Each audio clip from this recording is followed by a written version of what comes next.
Hello, andito naman ang isang OFW na magbabalita sa inyo sa larangan ng showbiz at ang pag-uusapan natin ngayon guys, walang iba kundi si Gabby Concepcion.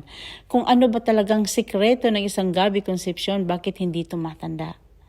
Talaga namang tinitilian, hinahangaan, iniidolo ng nakakarami ang isang Gabby Concepcion. Dahil nga si Gabby Concepcion ay isang sporty man. At everybody knows at alam naman natin, alam ng nakakarami na si Gabby Concepcion ay mahilig sa dagat. He is a professional diver.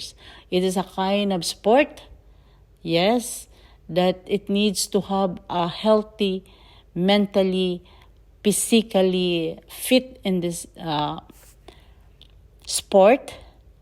And he is also a riders. Alam naman natin na riders din siya. Talaga namang mga nakakalulang big bike ang ginagamit ni Gabby Concepcion. May isang nag-trending na video ngayon na ipapakita ko rin sa inyo guys na dahil sa sikat si Gabby Concepcion na riders, binili niya yung big bike na ginamit ni Gabby Concepcion. Talagang nag-trending ito guys. At hindi lang siya, riders, hindi. Isa na rin si Gabby Concepcion sa naglalaro nitong trending na laro na tinatawag na pickleballs. Kaya guys, panoorin natin.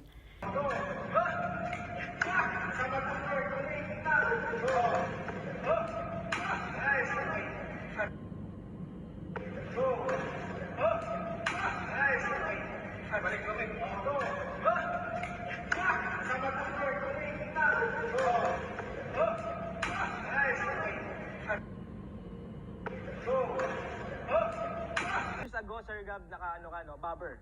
Yes. And friend ko yung bumili nung bobber niya, si Maverick.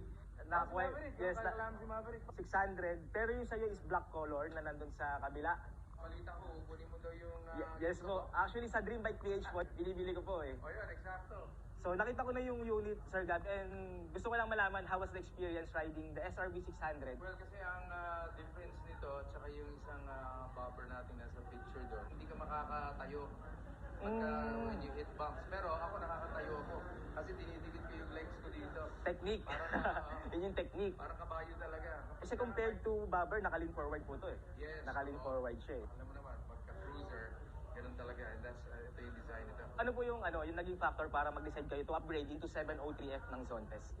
Well, actually, adventure bike siya, different class. Pero maganda rin yung features ng Zontes.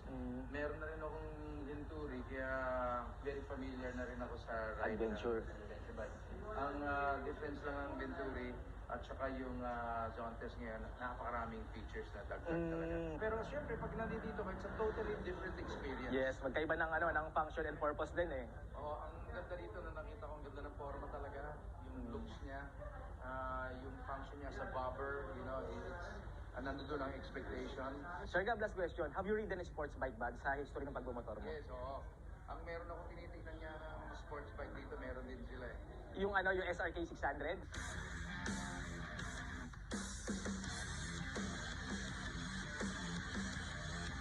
Maraming salamat po, Sir Gab. It's an honor po. Okay, so